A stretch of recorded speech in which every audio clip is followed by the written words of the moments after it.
Hi guys! In this video, I'm going to show you how to add filters on Instagram story. Just keep on watching and let's get started. First, go to your Instagram application. On the upper left corner, tap your story. Then you will see here, these are my filters. If you don't have saved filters, look for the search button here.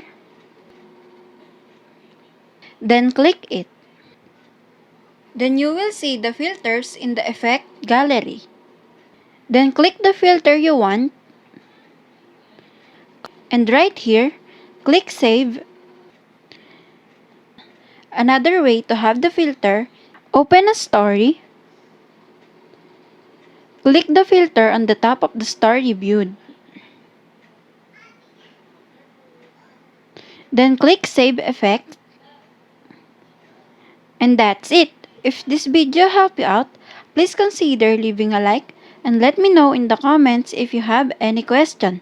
Have a good day!